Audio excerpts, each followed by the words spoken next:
चुनाव के पहले जो पॉलिटिकल पार्टियां बड़े बड़े मुफ्त के वादे करती हैं, हमने उसको चैलेंज किया है सुप्रीम कोर्ट में, और बहुत बड़ी हमें खुशी इस बात की है कि सुप्रीम कोर्ट इस मामले को सुनने के लिए 3 जजों की बेंच बनाने के लिए तैयार हो गया है। जब हमने पीआईएल फाइल किया था तब इसको सुप्रीम कोर्ट की 2 जजों की बेंच सुन रही थी। सुप्रीम कोर्ट ने केंद्र सरकार को नोटिस जारी किया, केंद्र सरकार से भी पूछा, इलेक्शन कमीशन को नोटिस जारी किया, इलेक्शन कमीशन को ओपिनियन मांगी।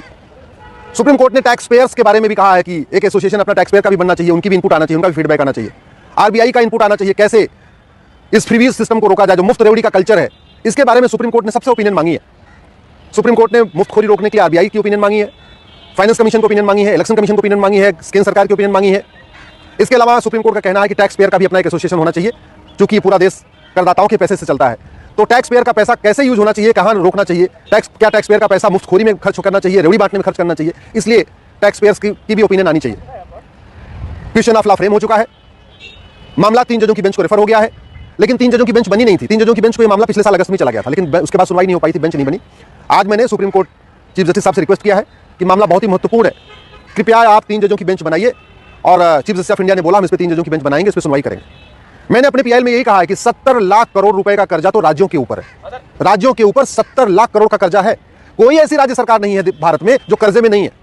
इवन सबसे ज्यादा ढोल पीटने वाली दिल्ली की सरकार, केजरीवाल की सरकार, ये भी 55,000 करोड़ के कर्जे में है। 55,000 करोड़ का कर्जा तो दिल्ली के ऊपर है, 3 लाख करोड़ का कर्जा पंजाब के ऊपर है, बिहार के ऊपर भी 3 लाख करोड़ का कर्जा है, लगभग 3 लाख करोड़ का कर्जा केरल के ऊपर है, उत्तर प्रदेश में 6 लाख करोड़ का कर्जा है। तो भारत की ऐसी कोई सरकार नहीं है जिसके ऊपर 50,000 करोड़ या 1 लाख करोड़ या 2 लाख करोड़ 3 लाख करोड़ का कर्जा नहीं है। टोटल कर्जा 70 लाख करोड़ का हो गया है राज्यों के ऊपर, लगभग 80 लाख करोड़ का कर्जा केंद्र के ऊपर है। तो अगर पूरा देखें तो भारत इस समय 150 लाख करोड़ के कर्जे में है, 150 लाख करोड़ के कर्जे में। ये जितना डेवलपमेंट हो रहा है ये सब कुछ अपने पैसे से नहीं हो रहा है, उधारी ले लेके हो रहा है। राज्य सरकार, केंद्र सरकार से उधारी लेती है, केंद्र सरकार वर्ल्ड बैंक से उधारी लेती है, केंद्र सरकार फला से उधारी लेती है, अलग अलग उधारी लेके काम चल रहा है। तो मैंने सुप्रीम कोर्ट से ही निवेदन किया कि अगर अपने पास पैसा ना हो, उधारी लिया जाए, तो उधारी लेके कभी हलवा पूरी नहीं खाते, उधारी करके तो सिंपल रोटी चावल दाल रोटी सब्जी खाया जाता है। लेकिन चुनाव जीतने के लिए पॉलिटिकल पार्टियां उधारी भी कर रही हैं, उधार लेती चली जा रही हैं, और लेते लेते लाखों करोड़ का 70 लाख करोड़ राज्यों के ऊपर कर्जा हो गया। इसके बावजूद जब भी कोई चुनाव आता है तब फिर से शुरू हो जाएगा, हम स्मार्टफोन देंगे, कोई कहता हम कलर टीवी देंगे, कोई कह रहा हम वॉशिंग मशीन देंगे, कोई कह रहा मंगलसूत्र देंगे, कोई कह रहा कुछ देंगे।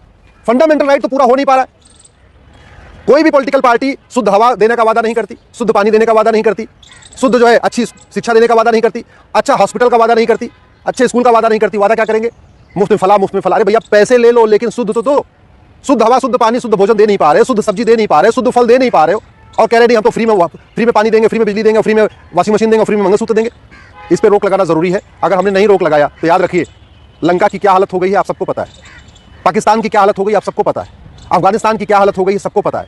वहाँ की अर्थव्यवस्था चरमरा चुकी है। भारत में जिस तरीके से कर्जा लेके हलवा पूरी खाया जा रहा है, जिस तरीके से कर्जा लेके भी लूटपाट चल रही है, जिस तरीके से इतना देश के ऊपर कर्जा, इसके बाद भी भ्रष्टाचार कम नहीं हो रहा है, मुफ्तखोरी बढ़ रही है, इस पर अगर रोक नहीं लगाया गया आने वाले टाइम में हमारी इकोनॉमी भी कोलैप्स हो जाएगी। आप सब इस पर आवाज़ उठाइए, मुफ्तखोरी के ऊपर आवाज़ उठाइए, मुफ्तखोरी के खिलाफ बोलिए, सोशल मीडिया में लिखिए, इस वीडियो को अधिक से अधिक शेयर करिए, लोगों को पता तो चले कि ये जो राज्य सरकारें मुफ्त का वादा करें उनके ऊपर कर्जा कितना है। दिल्ली जहाँ मात्र 2 करोड़ की जनसंख्या है, खूब टैक्स भी आ रहा है, खूब लोग टैक्स भी दे रहे हैं, उसके ऊपर भी 55,000 करोड़ का कर्जा है दिल्ली जैसे राज्य के ऊपर।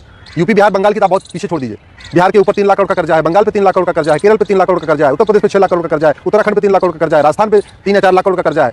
सारे राज्य सरकारें घाटे में चल रही हैं, लेकिन चुनाव के समय सब पूरा एकदम ऐसे दिखा रही है जैसे सबके पास पैसा है। और एक बात और, ये जो पॉलिटिकल पार्टी वादा करती है ना मुफ्त में देने का, ये कोई अपनी फंडिंग से नहीं करती है। कोई पॉलिटिकल पार्टी जो उसको चंदा मिलता है उससे कुछ भी फ्री में नहीं देती है। जो यहाँ पे करदाता टैक्स देते हैं उन्हीं में ही अपना नाम कमाती है। तो पैसा करदाताओं का और नाम कमाती है पॉलिटिकल पार्टियां।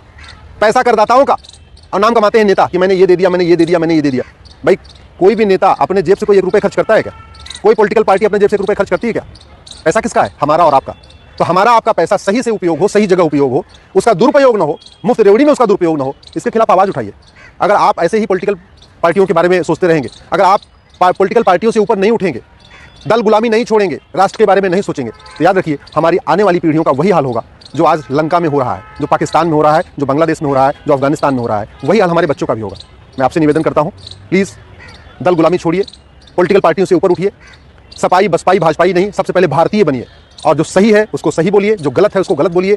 अपने अपने सांसदों विधायकों से कहिए ये मुफ्तखोरी बंद करें, मुफ्त रेवड़ी बंद करें। पहली बात, शुद्ध हवा, शुद्ध पानी, शुद्ध क्या बोलते हैं फल, अच्छा स्कूल, अच्छा हॉस्पिटल, अच्छा सड़क बना के दे दें, अच्छी न्यायिक व्यवस्था बना के दें जिससे मुकदमे का फैसला 1 साल में हो जाए, अच्छा पुलिस सिस्टम बना के दें जिससे क्राइम कंट्रोल हो। तो करप्शन कंट्रोल करने की बात नहीं करते, क्राइम कंट्रोल करने की बात नहीं करते। इलेक्शन के पहले कुछ मुफ्त का वादा करते हैं, जीत जाते हैं, उनको भी पता है जनता पागल है, जनता इससे कोई लेना देना नहीं, उनको भी पता है जनता को भी ये समझ में नहीं आता कि पैसा उसी का है। तो आप ही के पैसे को बर्बाद किया जा रहा है, आप ही के पैसे से आपको कुछ मुफ्त में दे दिया जाता है, आप खुश हो जाते हैं कि हमको मुफ्त मिला। याद रखिए कुछ भी मुफ्त में नहीं है, सब कुछ आप ही के पैसे से हो रहा है।